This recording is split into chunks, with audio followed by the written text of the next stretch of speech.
and modify. Stop, drop it low, but pick it up carefully. Work them glutes like you in physical therapy.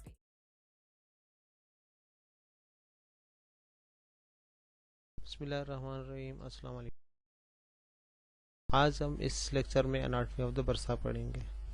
बरसा basically होता क्या चीज़ है, ये अब आज इस लेक्चर में पढ़ेंगे।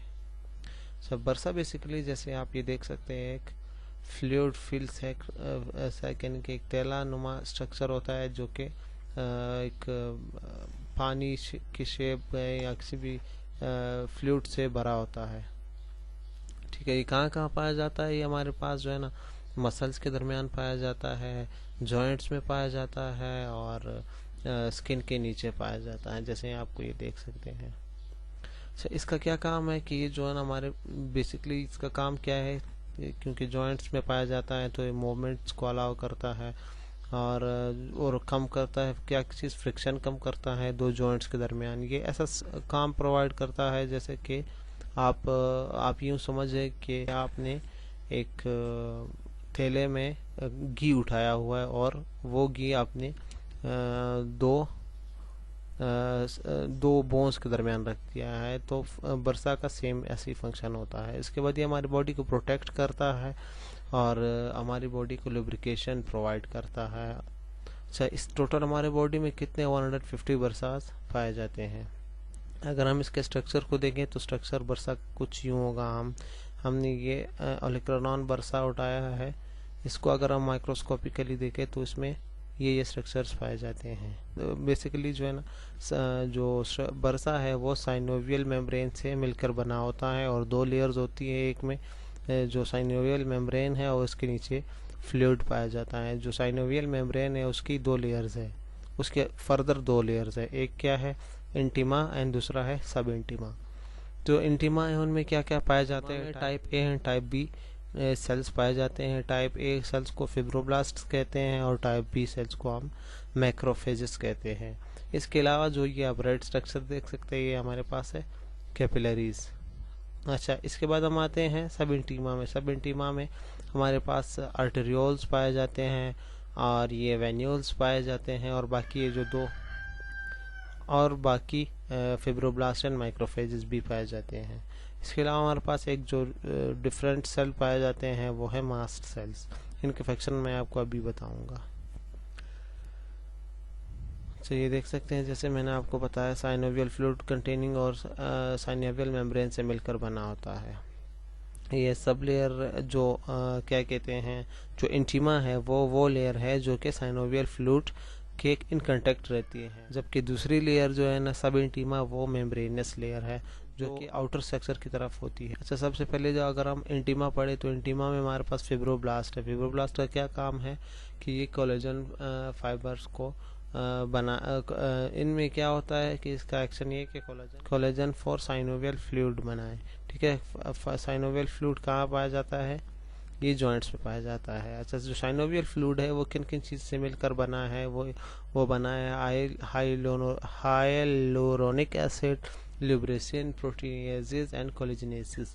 ये कौन बनाता है? ये जो हाइलोरोनिक एसिड है, ल्यूब्रेसिन है, प्रोटीनेजेस है एंड कोलेजन फाइबर्स है, ये हमारे पास फिब्रोब्लास्ट बनाते हैं। इसके बाद मैक्रोफेजेस एज यूजुअल जैसे आपको पता है इम्यून सेल्स है, उनका काम क्या है कि कोई भी पैथोजन अगर आए तो उनको इनगल्फ करे। अच्छा, कैपिलरीज जो इंटीमा लेयर है अगर आपने नोट किया हुआ उसमें जो है ना कैपिलरीज जो है ना स्मॉल ब्लड वेसल्स को कहा जाता है, जो कि बरसा के लिए या की तरफ ऑक्सीजनेटेड ब्लड लेकर आते हैं। अच्छा, दूसरी तरफ अगर हम सब इंटीमा की बात करें तो सब इंटीमा में हमारे पास आर्टेरियोल्स पाए जाते हैं। Arterioles basically larger in size होते हैं कंपेयर टू द कैपिलरीज और ये क्या करते हैं, ऑक्सीजनेटेड ब्लड लेकर आते हैं बरसा की तरफ दिल से। अच्छा, इसके बाद अगर हम वेन्यूल्स देखें, ये वेन्यूल का क्या काम है कि ये डीऑक्सीजनेटेड ब्लड जो बरसा से लेकर जाता है दिल की तरफ। जो अच्छा ब्लड सबसे पहले आता है कैपिलरीज में, कैपिलरीज से आर्टरियोल में जाता है, आर्टरियोल से फिर जब जो डीऑक्सीजनेटेड हो जाता है या जो वेस्ट ब्लड होता है वो फिर वेन्यूल के ज़रिए चला जाता है हार्ट की तरफ। इसके बाद माइक्रोफेजेस है एज यूजुअल, जैसे आपको पता मैंने बताया फिब्रोब्लास्ट है। अच्छा यहाँ पर फिब्रोब्लास्ट क्या काम करते हैं, जो सब इंटीमा है जो कि मेम्ब्रेनस लेयर की नज़दीक है, वो यहाँ पर क्या काम करते हैं फिब्रोब्लास्ट, वो मेम्ब्रेन बनाने का काम करते हैं। किस तरह, मुख्तलिफ टाइप के एरियोलर टिश्यूज़ के ज़रिए। अच्छा इसके बाद जो हमारे पास ये जो स्टार की शक्ल में मैंने बनाया ये है मास्ट सेल्स। मास्ट सेल्स का काम क्या है कि ये इम्यून सिस्टम को एक्टिवेट करता है। अगर कोई भी बार जो पैथोजन है या कोई भी टॉक्सिक मटेरियल हो जो जिस्म के लिए ख़तरनाक हो, कोई भी चीज़ अटैक करे बॉडी पर, तो ये इम्यून सिस्टम को एक्टिवेट कर देता है। हम इसके बाद टाइप्स पढ़ेंगे बरसा के। टाइप्स है बेसिकली बरसा की जो डिवाइड की गई है या क्लासिफाई की गई है वो उसके लोकेशन के बेस पर की गई है। वैसे तो 4 टाइप्स है, मगर कुछ लोग उसको कहते हैं कि 3 टाइप्स हैं, मगर बेसिकली 4 टाइप्स है। नंबर फर्स्ट है सबक्यूटेनियस, नंबर सेकंड है सब मस्कुलर, नंबर 4 है एडवेंटिशियस, नंबर 5th है साइनोवियल बरसा। अच्छा जो 3 टाइप्स है ना, क्या कहते हैं हमारे पास ये सबक्यूटेनियस, सब मस्कुलर एंड साइनोवियल, ये जब जो बच्चा पैदा होता है उसी दौरान ही हमारी बॉडी में प्रेजेंट होते हैं। मगर जो 1 टाइप है ये एडवेंटिशियस टाइप, ये उस टाइम बॉडी में नहीं होता है। और ये कब डेवलप होता है, ये तभी डेवलप होता है जब बॉडी का वो पार्ट या वो एरिया जो कि कांस्टेंट यूज़ में हो या फ्रिक्शन में हो, तभी इसमें बरसा की शक्ल इख्तियार कर लेता है। अच्छा इसके बाद ट्यूबुलर बरसा, एक बरसा इन ट्यूबुलर फॉर्म या इन साइन, आप ये भी कह सकते हैं कि साइनोवियल मेम्ब्रेन कुछ लोग इसको कहते हैं।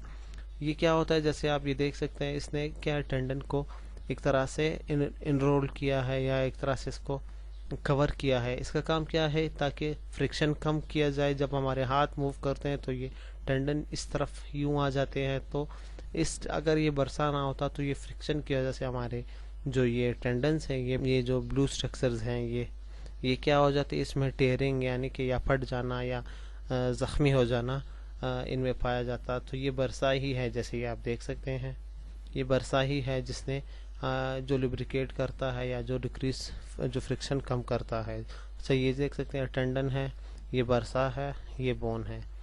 अच्छा मीजोटेंडन एक ऐसा सुराख होता है या आप कह सकते हो एक ऐसा पाथवे होता है जहाँ से ब्लड वेसल्स जो यहाँ से अंदर की तरफ आए और जो नीचे मसल्स है या जो टेंडन है उसको ब्लड सप्लाई प्रोवाइड करे। अच्छा बेसिकली रिसर्च मैंने आज जो मैं आपके लिए लेकर आया हूँ वो एक कंडीशन है जिसको हम बर्साइटिस कहते हैं, यानी कि एज यूजुअल जैसे आपको पता है आइटस का मतलब है स्वेलिंग और inflammation, so bursitis means inflammation of the बरसा। अच्छा ये किस किस वजह से काज होता है, प्रोलॉन्ग प्रेशर, अगर आप किसी चीज़ को प्रोलॉन्ग प्रेशर में आपने अपनी बॉडी पार्ट को रखा है या रिपीटेटिव मोशंस, एक मोशन आपने बहुत ज़्यादा कर लिया है, जैसे कि यहाँ पिक्चर में दिखाया गया है ओलेक्रानॉन बर्साइटिस। ये क्या है, जो कंप्यूटर यूज़र्स है वो अपना हाथ या जो एल्बो है वो कंप्यूटर पर या टेबल पर ज़्यादा रखने की वजह से या चेयर के हैंडल पर ज़्यादा रखने की वजह से या ओवर यूज़ करने की वजह से वो क्या हो जाता है, इन्फ्लेम्ड हो जाता है। इसके अलावा हमारे पास जो ट्रॉमेटिक है स्किन की इंजरीज़ वगैरह की वजह से। अच्छा इसके बाद सबसे ज़्यादा जो पाया जाता है बरसा बेसिकली मेल एंड फीमेल में इक्वल अमाउंट में पाया जाता है। एक रिसर्च के मुताबिक उन्होंने बताया कि मेल एंड फीमेल एपिडेमोलॉजी उन्होंने 1:3 बताई, यानी कि फीमेल्स में 3% और 1 में तीन अगर हम 3 ह्यूमन बीइंग उठाए तो 2 उनमें से फीमेल में पाया जाएगा और 1 मेल में पाया जाएगा। अच्छा फीमेल में सबसे ज़्यादा जो पाया जाता है वो पेस एंड सेरीन बर्साइटिस है, और दूसरे नंबर पर हमारे पास है ट्रोकेंटेरिक बर्साइटिस। अच्छा मेल में जो सबसे ज़्यादा पाया जाता है वो है ओलेक्रानॉन बर्साइटिस, या इसको स्टूडेंट एल्बो या पोपाई एल्बो भी कहा जाता है। अच्छा जी, कंजर्वेटिव ट्रीटमेंट इसकी क्या है? ट्रीटमेंट इसकी जो उस रिसर्च के मुताबिक ट्रीटमेंट है कि ये खुद ही अपने आप को हील कर लेता है अगर वो नॉक्शस स्टिमुला उस स्टिमुलाई को हम हटा दें उस दौरान या रेस्ट करें तो मगर कुछ मॉडलिटीज़ या कुछ प्रोटोकॉल्स फॉलो हुए हैं जो कि जो कंडीशन सॉल्व करने में ज़्यादा आसान ज़्यादा हीलिंग करने में ज़्यादा जल्दी हील कर पाते हैं, जिसमें हमारे पास सबसे पहले है रेस्ट है, उसके बाद आइसिंग है, उसके बाद इन्फ्लेमेशन कम करने के लिए कंप्रेशन है and elevation of the affected part and जो कि बेसिकली फिजियोथेरेपी में ही आते हैं। अच्छा, पेन की मैनेजमेंट हम कैसे कर सकते हैं? जाहिर सी बात है, जब इन्फ्लेमेशन हुई है तो पेन भी ज़रूर होगा, तो पेन के लिए हम क्या यूज़ करेंगे? एनसेड, non steroidal anti inflammatory drugs जिसको हम कहते हैं, एसिटामिनोफेन जिसमें सबसे पहले इम्पोर्टेंट है। अगर उससे ना हो तो एस्पायरेशन बेसिकली जो अगर मैं उर्दू में बताऊँ शॉर्ट वर्डिंग में तो जोड़ों का पानी निकालना, बेसिकली वो यही हो, इसको उस टेक्निक को एस्पायरेशन ही कहा जाता है। और जो लास्ट ऑप्शन हमारे पास बचता है वो सर्जरी ही है। ओके, तो ये उनका जो रेफरेंस है इस रिसर्च का वो ये है, ये मैंने इसमें दिया गया है। अगर आपको कोई और चीज़ देखना हुआ हो तो आप इस रेफरेंस पे जाके आप चेक कर सकते हैं। If it hurts to modify, stop, drop it low, but pick it up carefully. Work them glutes like you in physical therapy.